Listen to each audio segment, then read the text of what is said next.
Hey all, welcome to ShareTreck. This is Raj here, and it's the 7th of July 2022. I was looking at the indicators prior to starting this video. The futures are looking green, and pre-markets also, quite a few were looking green. But we have had a really good green run in this bear market. So every instinct in my mind cries that it's going to be red today. But what I have found of late is that whatever we think, the market goes the other way. So I'm wondering, who are the people that decide which way the market should move? I don't think it is ordinary retail investors like us, so probably somebody's gaming the system. So let's take a closer look at what's happening in the market today. Let's get started with our daily update.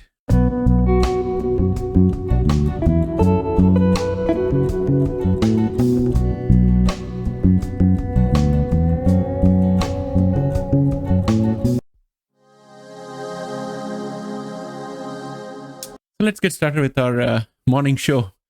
First news article I have is from, actually there are a couple of news articles.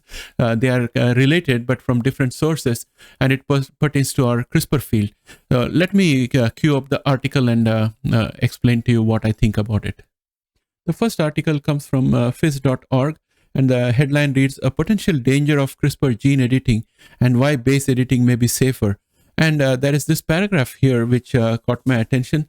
Studying classical CRISPR-Cas9 in multiple human cell lines, a team led by Roberto Chial, MD, and Jianli Tao, PhD in the Department of Pathology at Boston Children's, show for the first time that the technique can cause large rearrangement of DNA through a process called retrotransposition. Rearrangements occur when breaks in DNA aren't paired, allowing mismatched ends to join. While retrotransposition events caused by CRISPR are uncommon, occurring up to 5 to 6% of the time in the study's experimental model, they can theoretically trigger cancer. So this is something that one has to be concerned about. The researchers suggest that tests for retrotransportation be added to safety testing for CRISPR-Cas9 editing system. Current testing technologies either sequence small stretches of DNA to ensure that the desired gene has been added or deleted in the right place, or are designed to detect small gene rearrangement. They don't look for large rearrangement caused by retrotransposition. This will add another layer of complexity to any CRISPR-Cas9 based therapy, in my opinion. Of course, I'm not a scientist, I'm just an investor, but logic dictates that the more checks and balances that you add, the more cost, time, and efforts that will go into coming up with a therapy. With that said, I want to show you another article in a different website. This is called STAT. It says pharma little. Some scientists want more Vertex CRISPR data. Now, if I go down, of course, this is a paid website. I have not got a subscription, but I can read some of the key elements out here. It says some scientists are questioning why Vertex, whose CRISPR therapy may have cured more than 70 clinical trial participants of sickle cell disease, has not released key information on precisely how CRISPR is affecting the DNA of patients in its trials. So this ties up with this particular article out here, a potential danger of CRISPR gene editing, in my opinion. And therefore, it will be very interesting to see if CRISPR and Vertex come out with more information for these scientists so that they can assure for themselves that there is no situations in here where there is retrotransposition happening. And with that said, I'd like to go to the next article, which is Hong Kong stocks raise as China stimulus boosts automakers. So China is having a different problem than the US. They need to boost their economy. They are putting in money to help people buy cars, and that is pushing up the auto stock prices.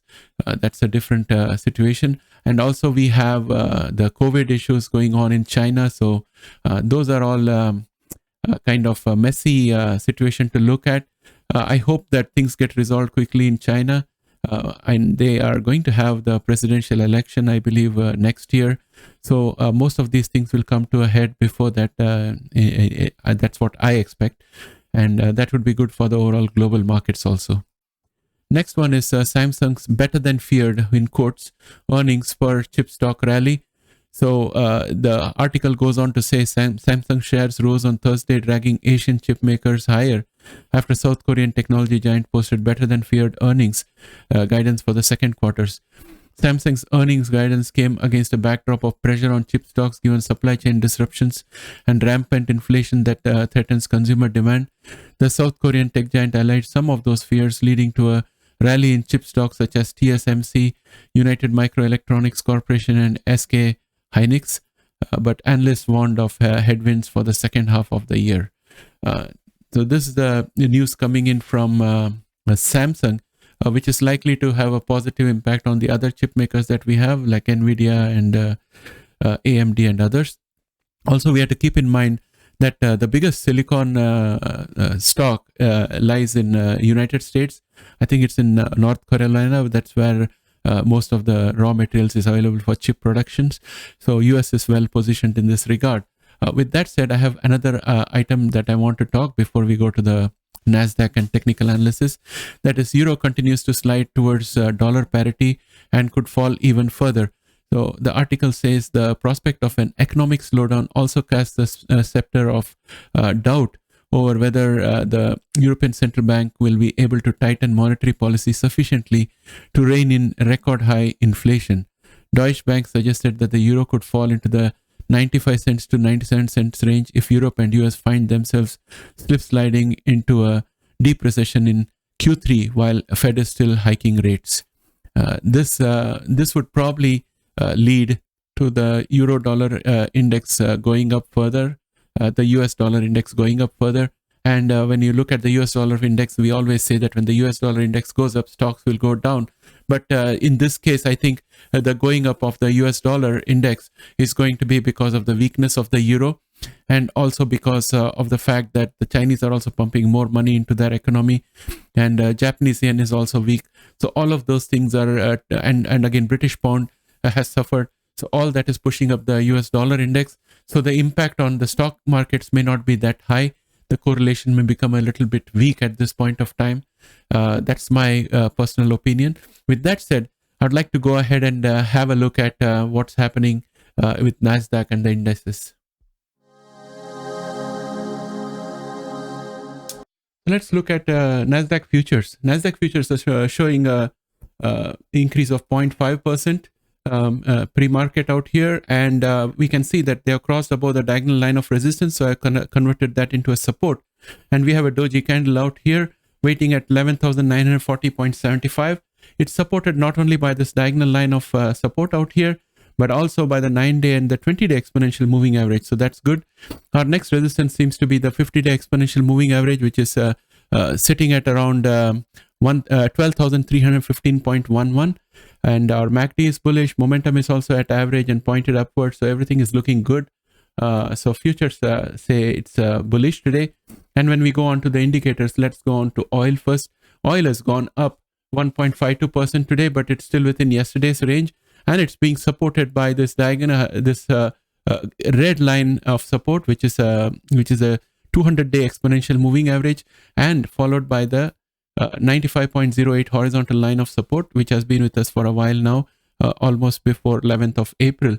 So it will be very interesting to see if we can fall down further, whereas the MACD shows it's very bearish, and also momentum is below average but pointed up. So I think that given the demand destruction happening all around the globe, we should be seeing persistent fall in price of oil. That has been my theory for the last week or so, and it seems to be bearing out. This is likely to go down further today, or at the most it may hit the resistance here and come back down. But anyway, overall it's going to be a downward trend in my opinion. With that said, I'm going to look at the VIX. VIX is coming down to this diagonal line of support, and it could bounce back up again, in which case it's going to encounter resistance here at 27.20, which is going to be the resistance for the VIX, and the support out here is this diagonal line out here, which has been helping VIX to bounce back up again and again. So it's a critical test today, and hopefully we are able to break down below this and convert this diagonal line of support into a diagonal line of resistance, and then we'll face the 200-day exponential moving average, which is going to provide support to the VIX. So all in all, it's a very, very interesting time. Things can go either way. So we'll have to watch how the developments happen. There could be catalysts in the market in terms of news or developments that could change the direction and push it down below this diagonal line of resistance. Next, let us look at the put call ratio. put call ratio was absolutely bullish yesterday. It's gone to my 0.87. I am thinking that today also we are going to stay bullish because all the indicators look bullish for the day. We'll find out what happens when the market gets started. Tomorrow when we do our morning show, we'll have a look at it again. US dollar index is wiping out whatever it had gained yesterday, but this is likely to go up further because of the weakness in the euro and also the way the Chinese are pumping money. But overall, if we look at the cup and handle pattern, this is likely to go up and go all the way up to 13,037 in my opinion. And our MACD is bullish, and also we had been overbought, so we came down a little bit. So there is a chance that we are going to go up again. So I'll watch this closely for the next 24 hours. I'm thinking that it's still in the upward trajectory. If we look at US dollar, Japanese yen, they are still below the 140, so they are safe, and I hope they are planning for what to do in case they cross over 140. That said, I would like to go and have a look at XLY by XLP. So we had a risk on action yesterday and the day before yesterday, and yesterday it was a very range bound action. So people had not decided. It's more of a doji candle out here. It's a red candle, and today I think we are going to be more risk on. And if I look at QQQ, that will give us some clues. QQQ shows a positive gain of 0.36% pre-market, and it's heading towards a resistance, which happens to be at 292.96. Right now, it's around 8:30 in the morning. We are at 288.80 as of close of market yesterday, and pre-market we are at 289.90, which is being up 0.38%. It's looking good in QQQ pre-market. And S&P 500 also looks good pre-market with a gain of 0.37%. And the next resistance happens to be the 20-day exponential moving average, which is sitting at 385.16, which is this orange line. So we have to break through 385.16, and then our next resistance is going to be 389.67. Right now at around 8:30 in the morning, we are at 384.64 pre-market. So S&P 500 is also looking good. Dow Jones Industrial Average is up 0.48% pre-market. And the only regret I have here is that when Dow Jones came down on 17th of June, it did not cross into the below 20% fall, showing that it has gone into a bear market. So that's the only reservation I have. So I'm thinking that Dow Jones might have difficulty crossing the resistance of 312.49 because it's a dual resistance, the horizontal resistance plus the 20-day exponential moving average, which is sitting at 312.13. And it's going to be difficult. But let us see what happens because MACD is bullish, even though momentum is below average and pointed up. I think given the way the rest of the indicators have been, seems to indicate a bullish open. What happens after that is anybody's guess. But yeah, that's what it looks like from all the indicators before and before the market open. And with that said, I would like to go and have a look at the biotech shares. Here we are looking at our genomics watch list, and I'm going to sort this out so that we have the winners on the top. DNA was at the very top as a winner with around 10.74% gain as of yesterday. And we can see a sharp rise in the momentum, and there is plenty of space for it to become overbought. So DNA is looking really strong. In fact, I think that our genomic stocks to a certain extent have kind of moved away from Nasdaq in terms of very close correlation, and they seem to be showing slightly stronger upward movement as compared to the rest of the stocks. And I'm very happy to see DNA recovering quite a bit, and there is more recovery on the cards today. Our resistance was the 50-day exponential moving average sitting at 2.98, and right now pre-market we are at 3.11.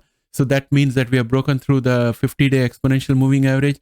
Our next resistance is at 3.33, which is the horizontal red line that we see out here. And it's the red line of resistance. MACD is bullish and momentum is also above average. Pre-market we are up 4.01%. Everything is looking great for DNA. Verve also is looking good out here. It was up 9.73% yesterday, and it has got the 9-day, 20-day and the 50-day exponential moving average as supports. and it's going to be constrained by the 100-day exponential moving average sitting at 19.86. Pre-market, there are no trades, and we are up 9.73% as of close of market yesterday. CRISPR Therapeutics is up 2.97%, and it's being constrained by the 200-day exponential moving average. CRISPR is very, very strong. It's appearing very strong on the charts out here. I like what I see here. Pre-market, it's up 1.77%. That means it's at 73.99 pre-market. And our 200-day exponential moving average is at 73.11. So we have broken through the 200-day exponential moving average.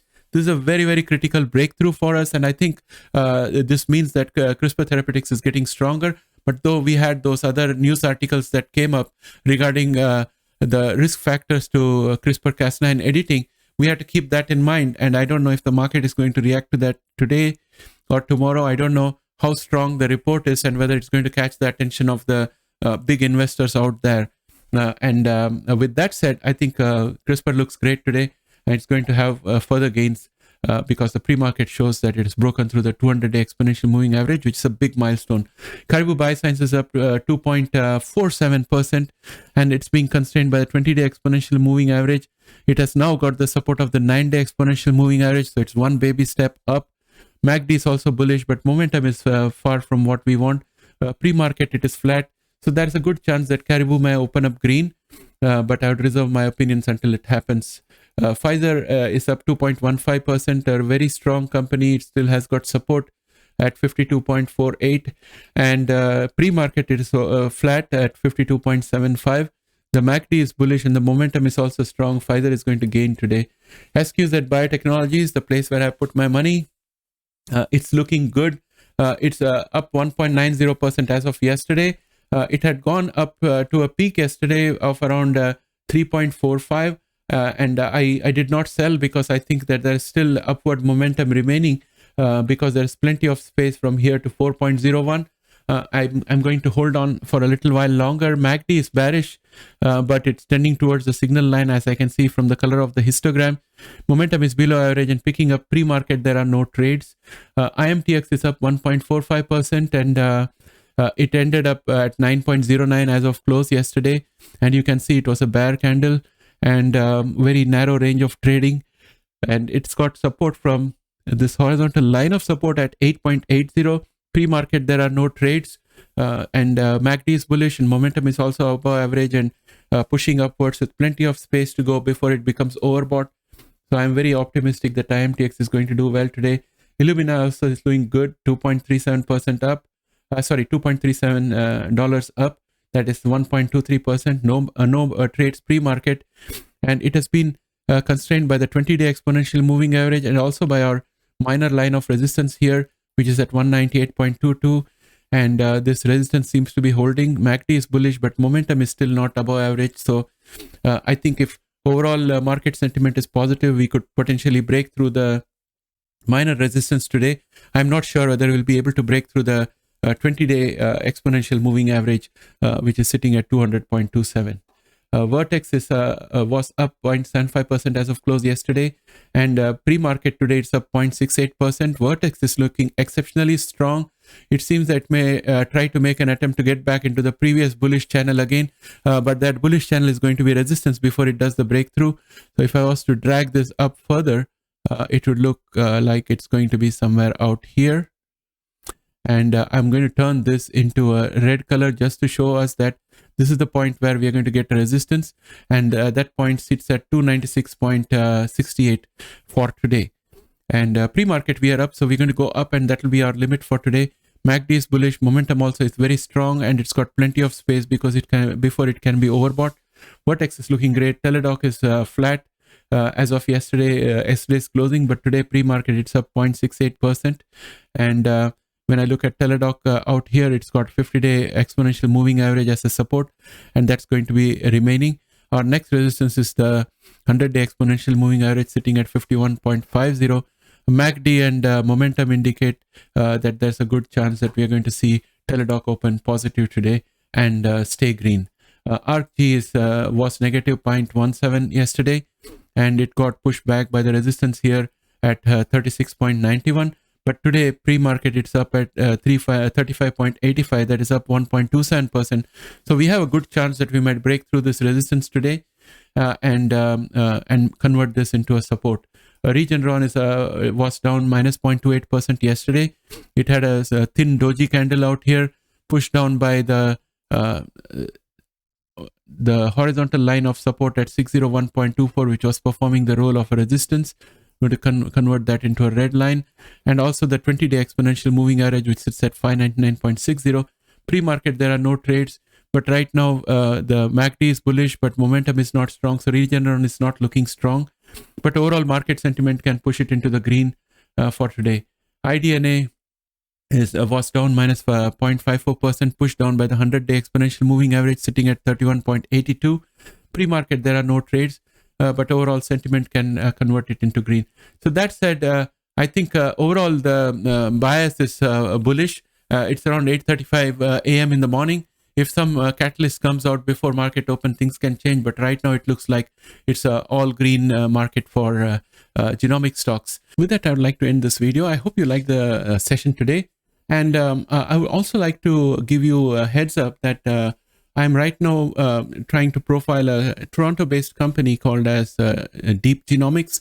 Really impressed with the company. It's a private company, but I still want to bring it to you because it's working on a very unique technology. They have a AI system that can help them identify genetic abnormalities, and also they have a method by which they can cure those abnormalities. And I think we have to keep track of this company because, first of all, it's possible that it may come up with an IPO sometime later, or it could end up coming up with a cure which competes with any of the companies that we have in our genomic watch list. That's why I thought I'll profile the company. Plus, it will also give you the novel ways in which various companies are approaching the problem of genetic medicine. With that said, I would like to end this video now. If you like this video, please press a like out there. And if you have not yet subscribed, why not? Please subscribe and join this channel and help us grow this community. Bye for now.